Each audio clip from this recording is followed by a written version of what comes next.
So you might be asking yourself, why am I looking at this engine right here? I'm over at DV's and this is actually his cup car.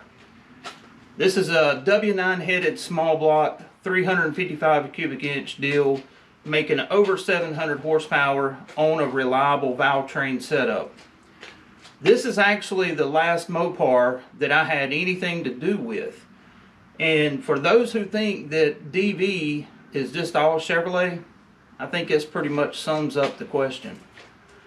You know, in my camshaft video, I'm pretty adamant about torque production, right? This baby right here, 355 cubic inches, makes 540 foot-pounds of torque. And that is important on a road course, which is what this car is actually set up to do. If you watched Uncle Tony's video that he just did yesterday called Mission Impossible, you heard about this 318 that DV and myself are going to get into. So that's why I showed you the cup car. You see, Tony, DV, and myself had a live chat the other night, and Tony told us about this project that he really wanted to do. It's see how much you can do with less. That is a pretty powerful statement.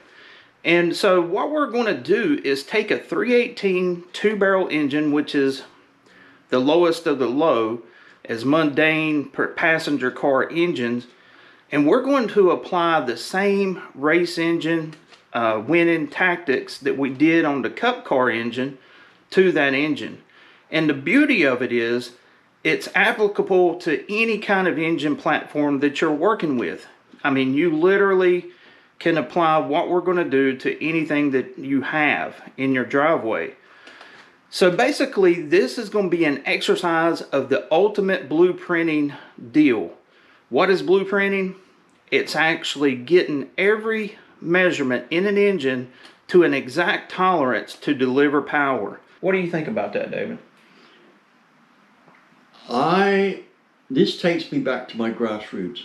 Yes. Right, when I first started hopping up motors, it was all about modifying the parts that were there. Mm-hmm. Right? I mean, the first thing that I bought that I couldn't make was a camshaft, a 544 camshaft for my A-series engine. Wow. Right? Couldn't believe the difference it made. So basically, Tony has dubbed this project called Mission Impossible. And what we're going to do is we're going to get together with Tony about the logistics of this. And this is going to be something that we're going to do in our spare time. You see, David has ongoing projects and obligations that he has to finish first. I have stuff that I have to finish, Casper. So we're going to do this between us in our spare time. Right now, let me make a point here, right? Here's what I believe will make it work. Andy and I will do the grunt work and that on the flow bench and that between us, right? Right. We work good as a team, so we're going to do that between us. And that will be where the majority of the work goes. Mm-hmm. Now, my problem is I physically can't stand up for very long, so a lot of this is going to rely on Andy roughing the head out after, so I can put the finishing touches to it, right? So we're going to have to...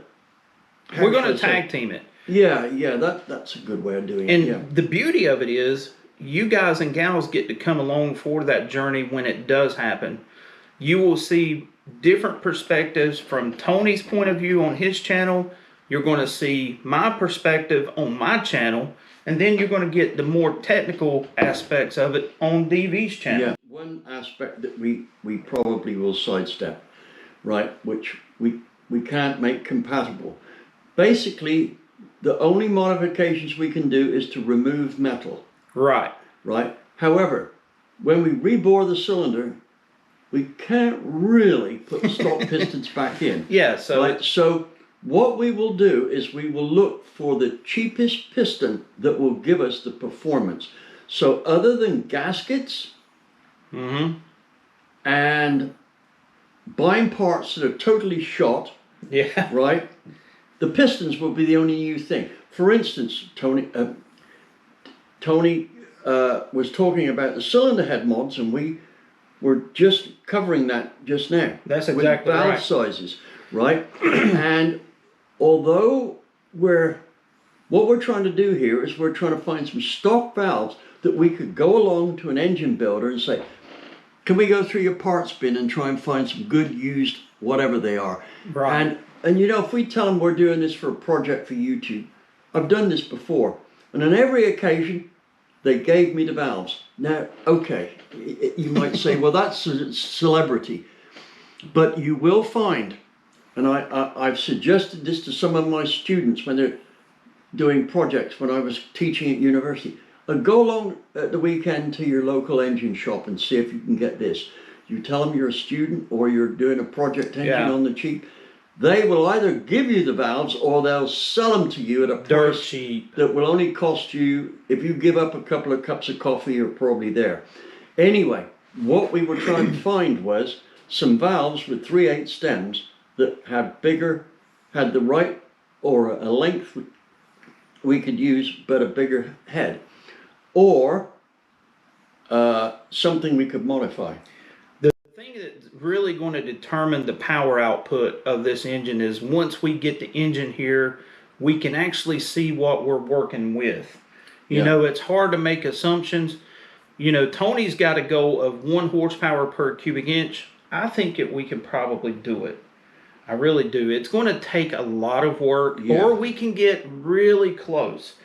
The other thing we were discussing was, what do we do for a camshaft? Yeah. Right?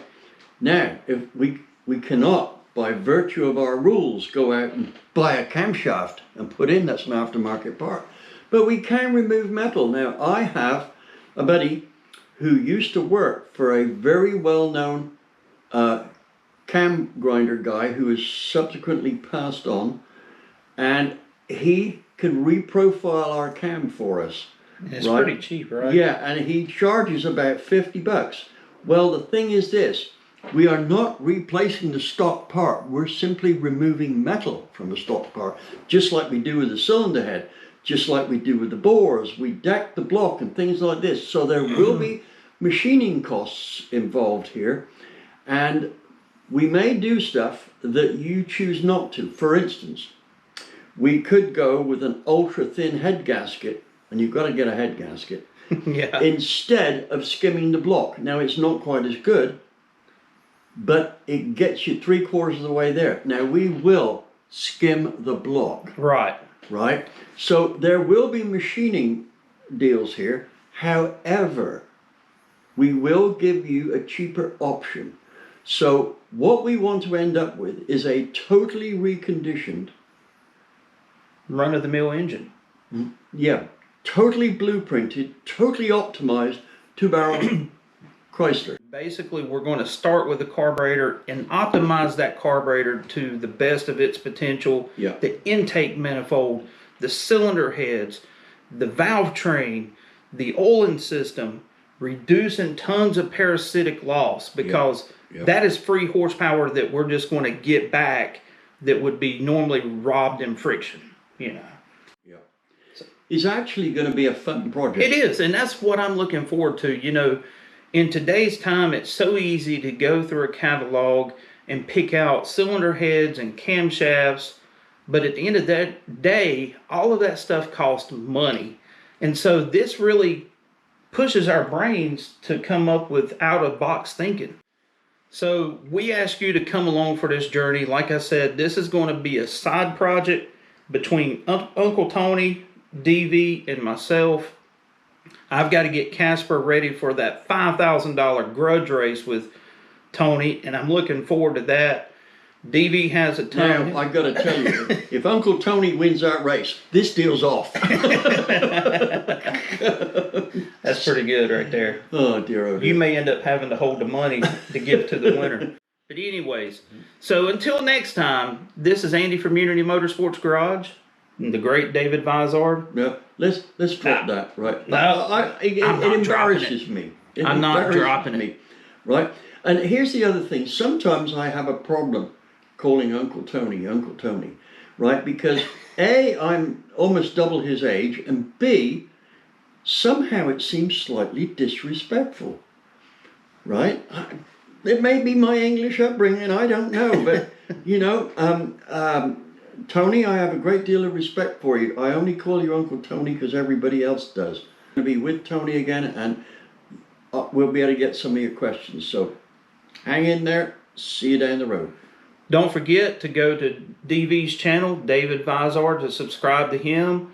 That way he can get his subs back up.